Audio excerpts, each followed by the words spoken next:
Hello students, welcome to dictation exercise. ये dictation exercise आपकी book में से ही है। आप इस वीडियो को कंटिन्यू करने से पहले सबसे पहले इस वीडियो को पॉज करें और पेन या पेंसिल एंड नोटबुक लेकर आएं। डिक्टेशन एक्सरसाइज के बाद मैं उन वर्ड्स के मीनिंग्स भी इस वीडियो में बताऊंगा। So let's start. अब मैं आपको 5 शब्द दूंगा, आप उन्हें अपनी नोटबुक में लिखिए। बाद में मैं आपको ये भी बताऊंगा इन शब्दों को सही तरीके से कैसे लिखा जाता है। पहला शब्द है हिमालय। हिमालय। दूसरा गंगा यमुना। गंगा यमुना। तीसरा हरिवेणी। हरिवेणी। चौथा पवन। पवन। पांचवा मातृभूमि। मातृभूमि। अब आप अपने लिखे हुए शब्दों की जांच कीजिए। पहला शब्द मैंने बोला था हिमालय, तो पहले ह बनाइए, उसमें छोटे ई की मात्रा लगाइए। ही माँ। माँ में आ की मात्रा माँ। लय। हिमालय।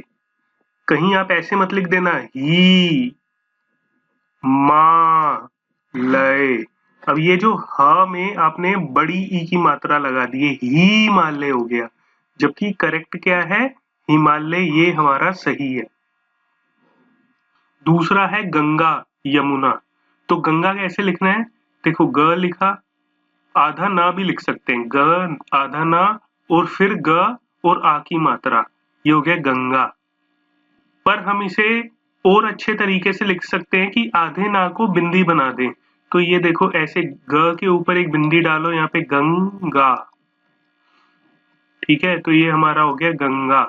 ठीक है, आधे ना को हमने बिंदी बना दिया। आपने ऐसे भी देखा होगा जैसे हिंदी है, अब हिंदी को ही लिखा, फिर आधा ना लिखा और फिर दी लिख दिया। ठीक है, ये हिंदी हुआ। बाकी हम इसे ऐसे भी लिख सकते हैं, हिंदी, ही लिखा और आधे ना को बिंदी बना दिया और दी, हिंदी। गंगा के बाद यमुना भी था, य म में छोटे ऊ की मात्रा, न और आ की मात्रा, यमुना। तो हमारा जो दूसरा शब्द था वो था गंगा यमुना। तीसरा है हरिवेणी। हरि वेणी, व में ए की मात्रा है और ण में बड़ी ई की मात्रा, हरिवेणी। आप ऐसे मत लिखना हरी। हरी अगर ऐसे लिखे ये हरी हो गया, हरी बड़े की, हमें छोटा ही, हरी वेणी, तो ये गलत है। ठीक है, हरी वेणी ये करेक्ट है। उसके बाद है पवन। पवन तो सिंपल है, पवन, पवन। फिर है मातृभूमि। देखो माँ में आ की मात्रा माँ। फिर त्र कैसे लिखना है, त्र त बना के और ऐसे त्र बना देना है, जैसे त लिख के और उसके नीचे ऐसे त्र। मात्र भूमि, भ में बड़े ऊ की मात्रा और मी, भूमि, बड़ा ई नहीं छोटा, भूमि। आप आवाज को पकड़िए, भूमि, भूमि। अगर आप ऐसे लिखें भूमि, ये हो जाएगा मात्र भूमि। भूमि नहीं है, भूमि, छोटी ई की मात्रा। तो ये करेक्ट है, ये रॉन्ग है।